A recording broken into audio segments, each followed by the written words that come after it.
All right. Here we go. We're going back into the occult hole.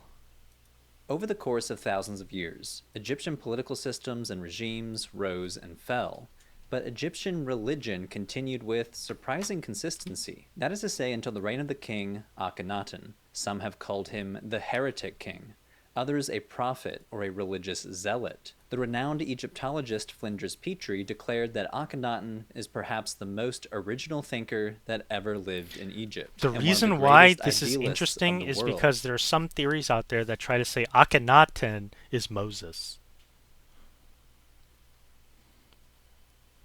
Yeah, and then go ahead.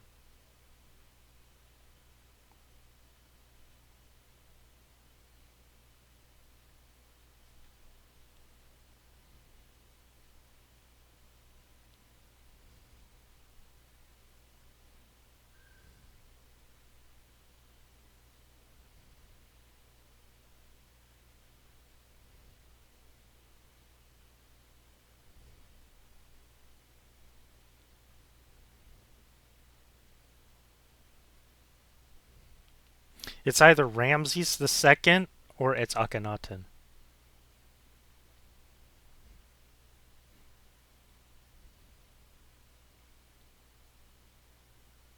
Yeah. Yep.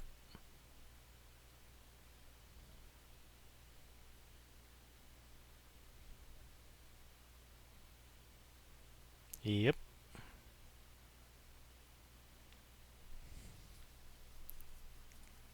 Within the first 5 years of his reign, Akhenaten managed to overthrow the traditional religion of his day. He instituted a brand new system of art, founded a brand new capital, and elevated the worship of a previously marginal god, the Aten, the sun disk. The changes he made were so radical that some have suggested that Akhenaten didn't merely revise the old polytheistic system, but rather he introduced an entirely new form of monotheism called Atenism. But it didn't last long beyond his reign. By the time Ramses the Great took the throne just under 50 years later, all memory of Akhenaten was completely erased. So, what happened? What led Akhenaten to overturn centuries of established polytheistic tradition to worship a single sun god? What were the political implications of his religious revolution?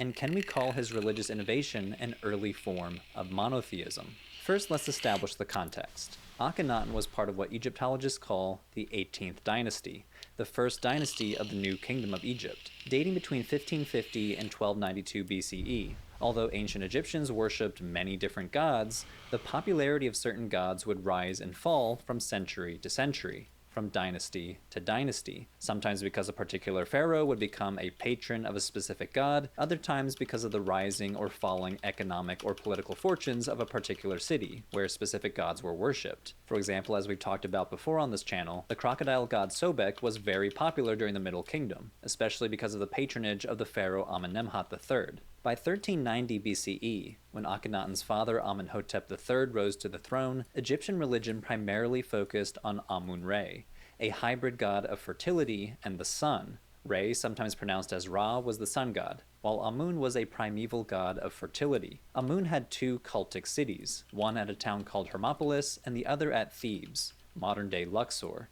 and it was here at Thebes where Amun was merged with the sun god Re, together forming a solar god of regeneration. Amun-Re was depicted like a king, wearing a flat-topped crown with two tall falcon plumes. During the 18th dynasty, Thebes was the religious capital of the Egyptian Empire, serving as the holy city of Amun for over 500 years. And the Karnak temple precinct on the east bank of Thebes was the religious center of gravity. It's jaw-dropping if you visit it today. A maze of massive pylons, obelisks, statues, temples, and shrines. It includes an impressive temple complex dedicated to Amun-Re, along with smaller but still impressive temples dedicated to his consort, the goddess Mut, and their son Khonsu. Amun-Re was at the height of his popularity. Just to underscore how popular, 4 monarchs in this dynasty were named Amenhotep, which means Amun is satisfied. This included Akhenaten. His birth name was Amenhotep IV before he changed his name, and all of the kings of the 18th dynasty contributed to this complex, expanding it more and more with each subsequent reign. However, things started to change under Akhenaten's father, Amenhotep III. Aten became more prominent. So, who or what is the Aten? The term Aten means sun, or disk of the sun, and it had been part of the Egyptian language for hundreds of years before Akhenaten. And while Egyptians had long recognized Re as the sun god, they seem to have conceptualized the Aten as a separate entity. For example, Middle Kingdom texts called the Coffin texts use phrases like Re who is in his disk, the lord of the disk, Re and his disk. So the Aten was part of Egyptian religion as far back as the Middle Kingdom, but the Aten grew more prominent during the 18th dynasty. The Aten came to be associated with kingship. A popular expression at the time was the king ruled that which the Aten has encircled. An inscription from Karnak Temple uses solar imagery to refer to the founder of the 18th dynasty. He is gazed upon like Re when he rises, like the shining of Aten. Although Amun-Re remained the center of Egyptian religion at the time, mentions of the Aten really started to spike during the reign of Amenhotep III, Akhenaten's father. In fact, he even took the drastic step of deifying himself, claiming to be a living god, a practice normally reserved for a king after they died. He then adopted the title the Dazzling Aten. So just imagine the religious and political ramifications of that. You just declared yourself to be the physical manifestation of the sun, with all of the life-giving, creative power associated with it. So the stage was set. Amun-Re was at the peak of his popularity, Amenhotep III just declared himself the Dazzling Aten, but then he died. He died approximately 2 years before what would have been his 40th year as king. So in around 1352 BCE, he was succeeded by his son, Amenhotep IV, the man who would one day take the name Akhenaten. But how do we go from Amenhotep IV to Akhenaten? We know basically nothing about Akhenaten's early life, and we know very little about his motivations for why he would launch such a drastic religious revolution. It's hard enough to figure out the motivations of people alive today, let alone someone who died 3,000 years ago. One popular theory is that he was politically motivated, at least in part, and that his religious revolution was an attempt to weaken the power of the priesthood of Amun, perhaps viewed as a threat to royal authority. Some Egyptologists like James Hoffmeyer suggest that Akhenaten must have experienced some sort of revelation or divine encounter, a dramatic conversion experience like the Apostle Paul on the road to Damascus, when the risen Christ appeared to him. We can't say much with certainty, but it's generally understood that Akhenaten's religious revolution proceeded in stages. At first, Aten coexisting with other gods, followed by increasingly dramatic changes, with Akhenaten moving to a new capital and then actively persecuting other gods. As we said, originally he ruled under his birth name Amenhotep, Amun is pleased, and his reign lasted 17 years, from approximately 1352 to 1336 BCE. When he ascended to the throne, he adopted the throne name Beautiful are the Manifestations of the Sun God Re. Traditionally, kings had 5 names, and the most important of these were the throne name and the birth name. The earliest depictions of Amenhotep IV show him making offerings to the traditional gods, namely, of course, Amun. But probably within the first year of his reign, he began to experiment with the solar religion that his father showed interest in. He turned sun god worship away from Amun-Re to focus on a solar format of the god Horus, named Re Herakti. This was a falcon-headed god who was associated with the early morning sun. Here you can see an early depiction of Akhenaten when he was still called Amenhotep. On the left side of the image, he's offering incense to Re Herakti and the goddess Mat, and on the right side, he's offering to the creator god Atum and the goddess Hathor. But then, within just 1 year, traditional religion, art, and architecture changed dramatically. As with other kings, he started building temples within the Karnak precinct, but now he built these temples to Aten instead of Amun-Re. He built 4 large temples dedicated to Aten within the first 5 years of his reign. Some historians theorize that the traditional temples were neglected and defunded, partially because so many resources were redirected from them to fund Akhenaten's building projects. While Akhenaten was still based at Thebes, one official wrote that while the other gods were receiving revenues, the revenues for the Aten were measured out in heaps. We can't be 100% sure, but some have detected a measure of resentment or jealousy in that statement. Sure, revenues for the gods are coming in, but someone is measuring out extra for the Aten. Also during this early period, along with a stronger focus on Re Herakti and the Aten were somewhat merged, all the way to a point where they were interchangeable, and the Aten was given a new name. The full name became Re Herakti Lives, Rejoicing in the Horizon, in his name of Shu, who was in the Aten. Some historians see this new name for the Aten less like a name and more like a creed. Shu is the name of another traditional primeval god associated with light. Shu was married to Tefnut, and both were the children of the creator god Atum. Scholars have proposed that in his early years as king, Akhenaten identified himself as Shu, and his chief wife Nefertiti as Tefnut, while the Aten takes the place of Atum. Together, the three figures formed the primeval triad that created the world. As we've talked about before on this channel, important gods within Egyptian religion were often grouped into triads, the Theban triad of Amun, Mut, and Khonsu, or Osiris, Isis, and Horus. But this association with Re-Herakti was short-lived, because in perhaps the second year as king, Amenhotep IV discarded the traditional falcon-headed deity and changed the artistic representation of the Aten into a more minimalist design. It now appeared as the sun disk with human hands extending down to earth, sometimes holding the hieroglyphs for dominion and life. Thus, the Aten literally extends life and power to the king What's that? himself. Art historians would describe this as aniconic, a term used to describe a What's that?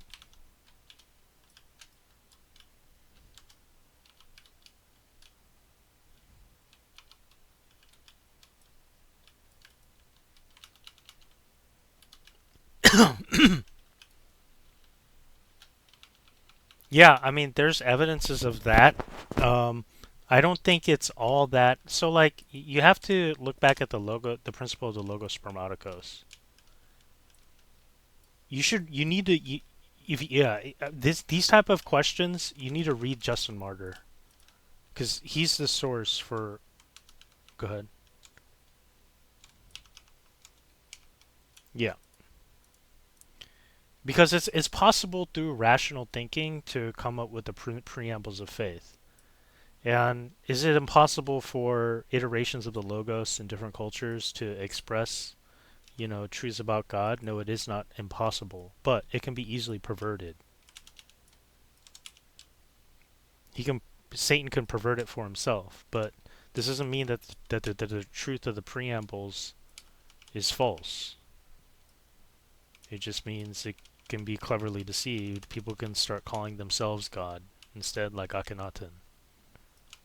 So symbolic or suggestive representation of a god. You see this a lot in roughly contemporary religions in ancient Canaan, where gods were represented simply by a standing stone. This is in contrast to more detailed or literal representations. While most Egyptian gods were portrayed as literal humanoid figures, often sharing animal and human features, the Aten was depicted as a disc, or probably a globe. Notice how the Aten is carved more deeply into the stone, making it look more like a sphere. The Aten also possessed a uraeus, or a rearing cobra, which was always featured on the crowns of kings and gods. This change corresponded with a more general change in all of artwork. You can see this in the Colossus of Akhenaten in the Cairo Museum. He has a long narrow face, elongated neck, and he's somewhat pear-shaped with an elongated high waist, low-placed navel, and backward knees. The feminine attributes of the statue have even led some scholars to argue that perhaps it was meant to be a statue of Akhenaten's wife, Nefertiti. There have been countless attempts over the decades to pathologize these artistic representations, as evidence that Akhenaten may have had some sort of physical condition. A popular theory floated in recent decades is that he and maybe his family had the genetic disorder called Marfan syndrome. But these theories remain speculative, and most scholars don't really pay attention to them. These theorists are probably reading too much into the artistic change. More real-to-life statues of Akhenaten exist, especially from earlier in his reign, and his whole family and even members of his entourage are portrayed with the same exaggerated anatomy. How likely is it that his entire inner circle, including people not directly related to him, suffered from Marfan syndrome? Sometimes a stylistic choice is just a stylistic choice.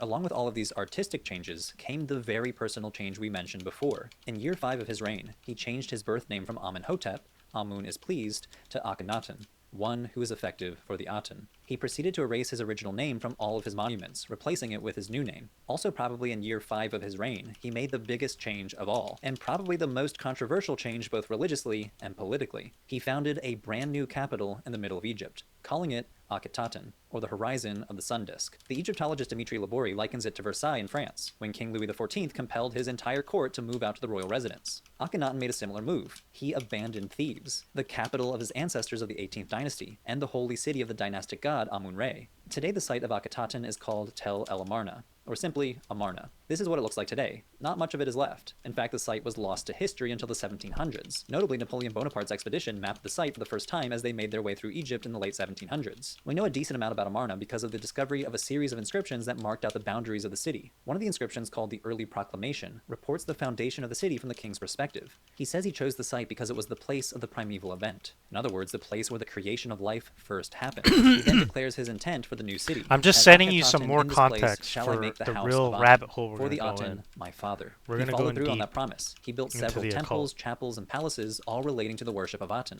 Most notably, he built what he calls the House of Aten, or the Great Aten Temple, which has been described as the nerve center of the Aten cult at Amarna. Whereas traditional temples had a roof, religious structures at Amarna dedicated to the Aten were open to the sky, so you can bask in Aten's radiant power while you worship him. Only an outline of the Great Aten Temple remains today, but we can tell it was gigantic, measuring 730 meters by 229 meters. To get a sense of what this looked like, check out this recreation of the interior of the Great Temple, which essentially was an open-air court arrayed with altars, these little squares here. Inside and around the temples of Amarna were built literally hundreds of offering tables that were piled high with offerings of food and flowers, a practice depicted inscribed on the temple walls and in elite tombs. Ritual practice must have also involved other practices known from Egyptian religion, like chanting hymns and rattling ritual instruments called sistra, but the main difference being there was no divine image of the god, no statue to venerate. Scholars aren't sure how much the average person would have participated in cultic practice, but at least a few scholars have argued that the non-elite of Amarna may have participated, particularly because of the large spaces in front of the Great Temple, where large crowds could have gathered. The foundation of the new capital undoubtedly rocked the political and religious world of ancient Egypt, and he probably made a lot of political enemies back in Thebes. Amarna thus became the holy city of Aten, the religious center of a new religion that scholars now call Atenism. Now, not much is actually understood about the religion of Atenism, but our best clues come from the so-called Hymn to the Aten, the most elaborate of sun god hymns from ancient Egypt. The surviving hymns are found inscribed in the tombs of the officials at Amarna. It's way too long to read the whole thing, but I'll highlight a few passages. Some stanzas describe Aten as a life-giving god. O you who bring into living fetuses and women, who give life to the son in his mother's womb, when the chick is in the egg, you give him breath within it to cause him to live. So Aten's life-giving power functions not just on a cosmic level, creating the whole world and giving the whole world life, but on a personal level, giving life to humans and animals alike. Remember back to those aniconic images of the Aten literally extending the symbol for life down to humans. Other passages reveal the universal nature of the Aten, an inclusive God witnessed by everyone. One stanza reads, you have filled every land with your beauty. You are fine, great, radiant, lofty over and above every land. Your rays bind the lands to the limit of all you have made. So Aten can embrace many lands and many peoples, Egyptians and foreigners alike. But Aten is also a god that only Akhenaten himself could truly understand. The hymn describes his special relationship. You are in my heart. There is none other who knows you beside your son Akhenaten. You instruct him in your plans, in your strength. Passages like this lead some to argue that Akhenaten himself composed the hymn. Here Akhenaten functions not only as a king, but as a prophet, an intermediary, one who knows the mind of God. In this hymn and others found around Amarna, we catch a glimpse of Akhenaten's personal devotion. Another hymn reads, I am your son, who is effective for you and raises up your name. Your might and your power are established in my heart. Another inscription records a prayer, calling Aten my father, my reminder of continuity, my witness to eternal things. So the great hymn and other religious inscriptions around Amarna illustrate how the Aten was conceptualized as a god. Aten was a god of regeneration. In other words, it was believed that Aten not only created the world, but recreates it every single day. Unlike other Egyptian gods, Aten does not share the spotlight with a consort. Moreover, Aten does not speak directly like other gods, but through Akhenaten as an intermediary, who claimed Aten to be his father. Now, some scholars have suggested that the Aten may actually have been Akhenaten's literal father, the deified Amenhotep III. This is because Akhenaten refers to the Aten as father, and as we've already established, Amenhotep III called himself the dazzling Aten. This would make Atenism something akin to ancestor worship. However, kings had always considered the primary state. So it's interesting that you talked about, like, if it's like, do you see how similar this is to like North Korea? God to be their father, which is what granted the king the divine right to rule. As if moving to a new capital wasn't enough, sometime between year 2 and year Yeah. 5, with the swift rise of Aten as the primary state god, Akhenaten made a daring move that rocked the state religion.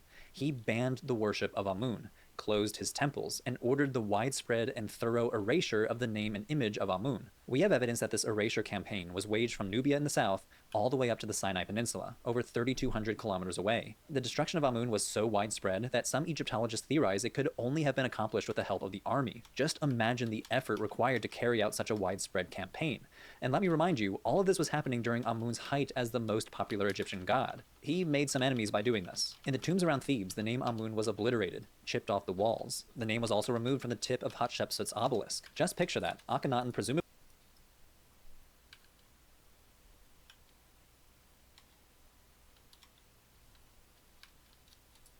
I have no idea. I don't think he said anything about that.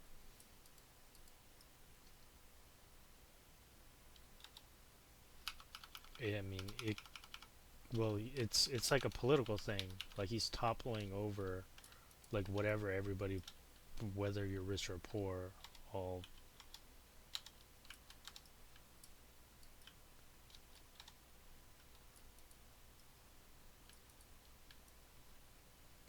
Well, what he said was that in order to erase um, Amen, he would have to use the military in order to do such a widespread like defacing.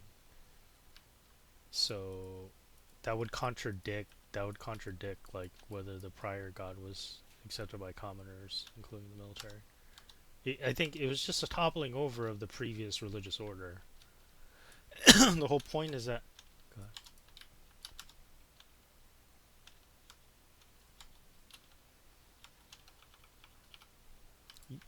that's why. Yeah, yeah, no, I understand. So that's why we're looking at this. We're looking at Atenism right now, because we're gonna get into the whole conspiracy occult stuff. Because this is more of like a historical overview of what we can say before we get into the actual occult stuff. That's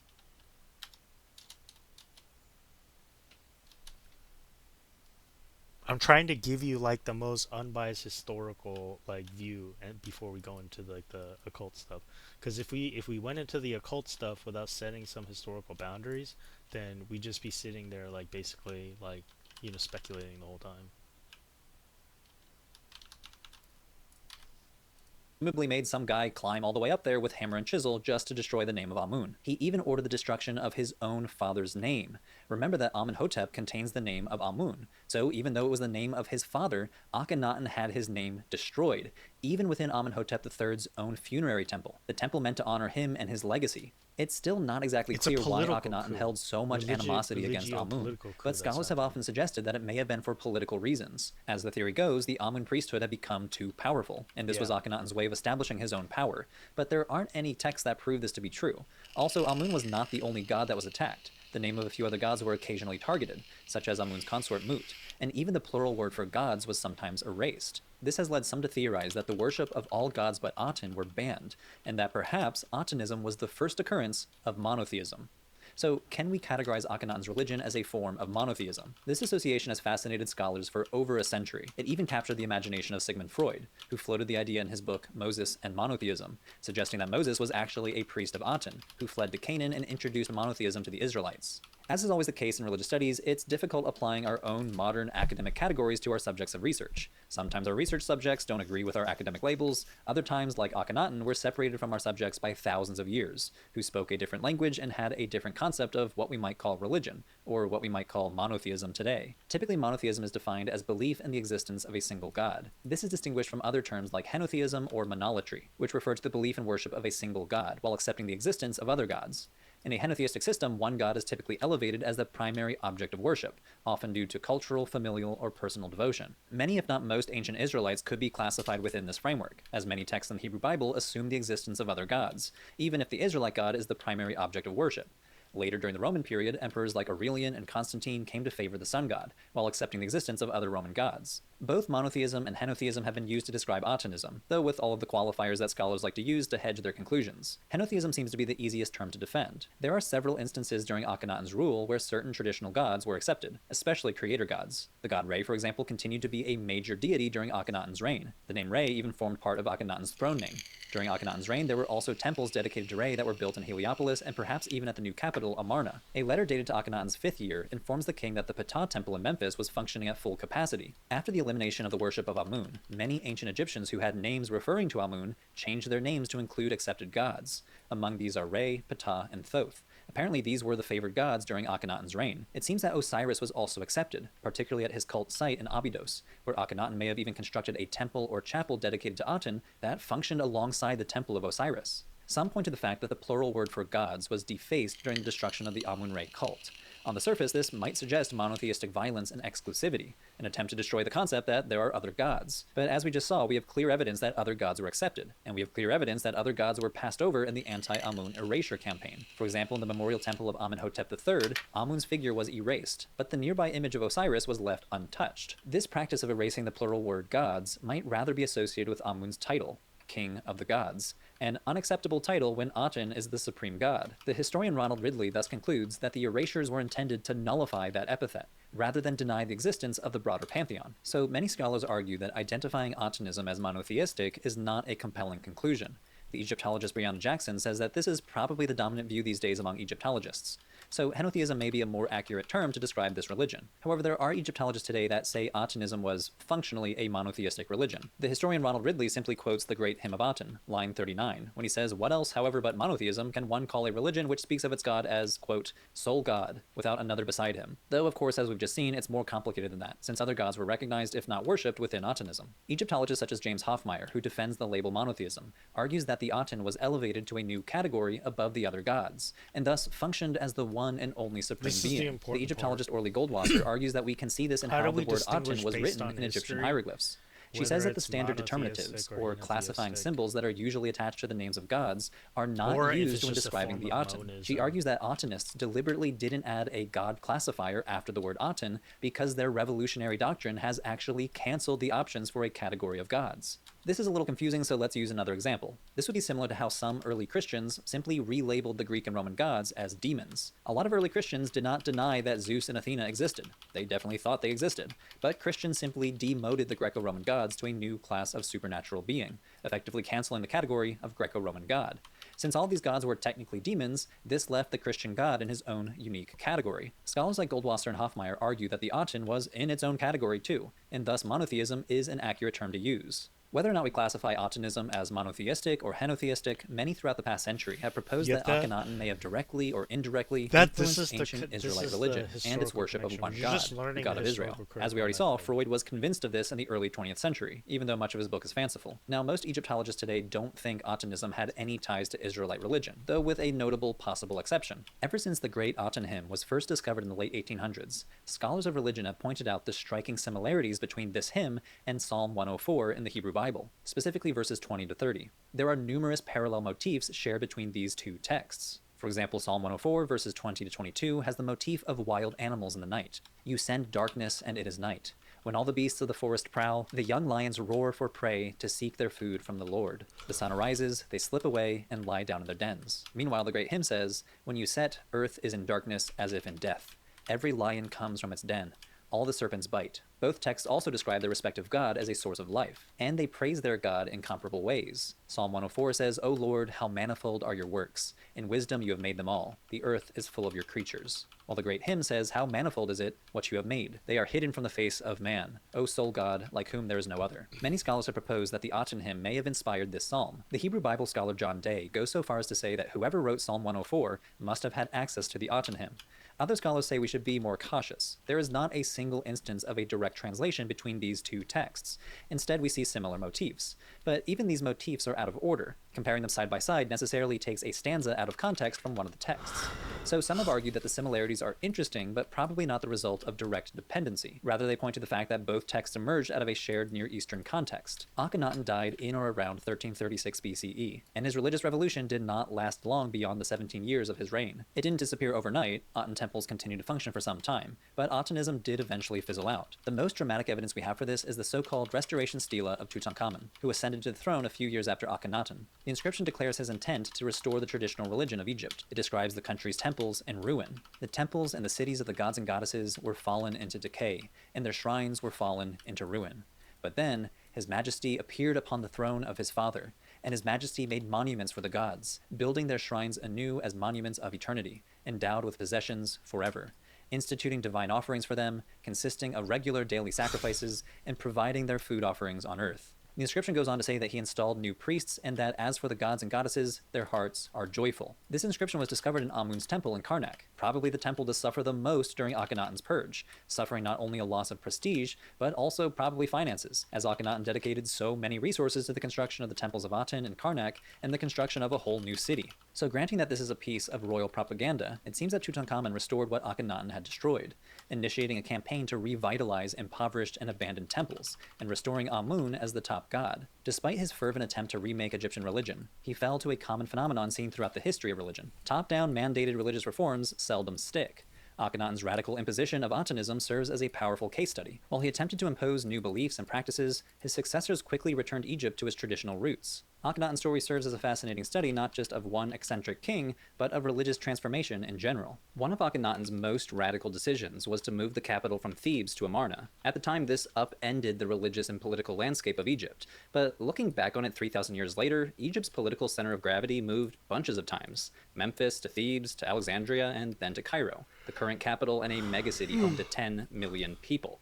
I lived there for 2 years while doing my postdoc, and let me tell you, I fell in love with the city. If you want to learn more about Cairo, check out the video Cairo's History: Roman Fortress to Modern Megacity. It's made by the creator City Beautiful. He walks you through the stages of the city, from a Roman military encampment to the seat of power for the Fatimids, Mamluks, and later the Ottomans. It's one episode in a longer series on the world's greatest cities that you can find exclusively on Nebula. Nebula is a platform where you'll find all sorts of thoughtful, ad-free content.